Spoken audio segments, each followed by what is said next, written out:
स्वाति मालीवाल इस वक्त हमारे साथ मौजूद हैं। बेबाक स्वाति, आज इतनी भावुक क्यों मंदिर में? पिछला एक साल हमारे लिए बहुत संघर्ष का साल रहा है। बहुत अकेलापन हम लोगों ने फेस करा है। हमारे खुद के दोस्तों ने बहुत अत्याचार किया और हर पूरी मशीनरी लगा दी गई मेरा कैरेक्टर असैसिनेशन करने के लिए।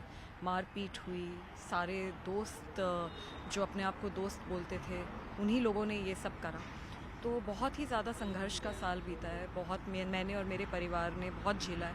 अकेले ही ये लड़ाई लड़ी है और भगवान के घर में जाके तो मुझे लगता है हर इंसान भावुक होता है और भगवान को बस समर्पित होने आता है, क्योंकि जो भी हुआ है और जो भी मैं लड़ाई लड़ पाई उसकी शक्ति तो सिर्फ़ और सिर्फ भगवान के आशीर्वाद से मिली, क्योंकि इन्होंने तो मुझे तोड़ने की, डराने की, धमकाने की हर संभव कोशिश करी है। भगवान की शक्ति थी जो कि इनके बहुत बड़े पैसे, पावर और सत्ता की शक्ति को फेल कर दिया। कल जो नतीजे आए, जब आपने नतीजे देखे होंगे, क्या प्रतिक्रिया थी आपकी? आप एक्सपेक्ट कर रही थी इस तरीके के नतीजे? जी, मैं एक्सपेक्ट कर रही थी, क्योंकि हालत सच में दिल्ली की बहुत बुरी है। आप दिल्ली में कहीं पे भी निकल जाइए, एक ये बिल्कुल लुटियन जोन को छोड़ के आप कहीं पे भी जाइए दिल्ली में, हालत इतनी ख़राब है। सड़कें टूटी पड़ी हैं, नालियाँ ओवरफ्लो कर रही हैं, कूड़े के ढेर पड़े हैं, पानी गंदा सड़ा हुआ बदबूदार लोगों के घरों में आ रहा है, यमुना जी साफ़ नहीं है, एयर पोल्यूशन इतनी चरम सीमा पे है कि आपकी और मेरी और सबकी उम्र 12 साल घट चुकी है। तो हालत इतनी ख़राब है, लोगों के अंदर बहुत गुस्सा है और इसीलिए मैं बार बार अरविंद केजरीवाल जी और लीडरशिप को यही बोलना चाह रही थी कि सुधर जाओ, नहीं तो जनता सुधार देगी, और जनता ने सुधार ही दिया। ये कहा जा रहा है कि आपने भी जिस तरीके के पूरे इस दौरान आप अलग अलग विधानसभाओं में गई, आपने कमियां दिखाई, उसने भी एक रोल प्ले किया। आप मानती हैं इस बात को? मैं एक मेंबर ऑफ़ पार्लियामेंट हूँ और मैं ऐसा मानती हूँ कि एक आइडियल मेंबर ऑफ़ पार्लियामेंट अपने घर में नहीं रहता, अपने एयर कंडीशन दफ्तर में नहीं बैठता, वो ज़मीन में जाता है और लोगों की समस्याएं उठाता है। तो मैंने तो सिर्फ अपना काम पूरी शिद्दत से किया, आवाज़ उठाई, लोगों की समस्याएं उठाई, ज़मीन पे जाकर झुग्गियों में रहकर मैंने ये आवाज़ उठाई है।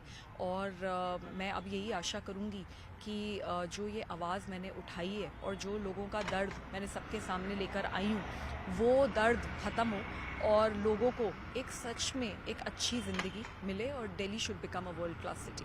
एक शब्द है अंग्रेजी का जिसे कहा जाता है पोएटिक जस्टिस, वो मिला है आपको? मैं ऐसा मानती हूँ कि जो हुआ वो सच में बहुत बुरा था।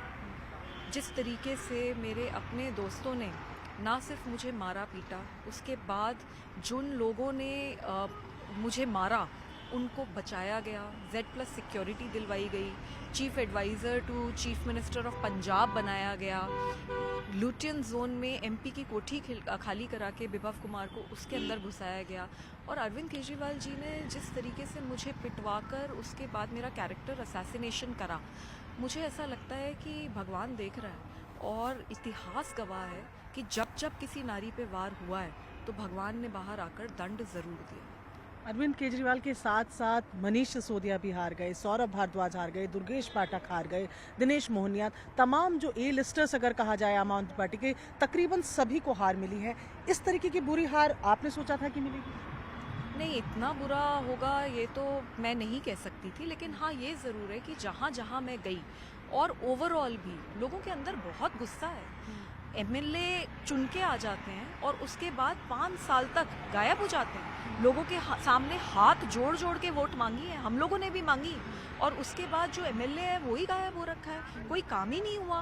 तो अगर आप लोगों के काम नहीं कराएंगे तो लोगों में तो गुस्सा आएगा ही। अरविंद केजरीवाल जी ने तो खुद बोला है एक पॉडकास्ट पे कि यमुना साफ करने से वोट नहीं आती, और ये अरविंद केजरीवाल जी दिल से मानते हैं कि लोगों के काम करने से वोट नहीं आती। उन्हें लगता है कि कुछ ड्रामा कर दो, कुछ झूठ बोल दो, कुछ पॉलिटिकल स्टंट कर दो तो वोट आ जाएंगे। तो मुझे लगता है कि जनता ने उनकी ये जो स्टाइल ऑफ पॉलिटिक्स है, जो पहले काम की थी और अब बिल्कुल सिर्फ बेकार की बातों की रह गई है, इसको नकारा है। ठीक है, PM का भाषण आपने कल सुना होगा। उन्होंने कहा कि पहले कैबिनेट में CAG रिपोर्ट्स को टेबल किया जाएगा, जो बातें चुनाव में कही गई हैं उनको पूरा किया जाएगा। CAG रिपोर्ट भी आपको लगता है अहम रहेंगी अब?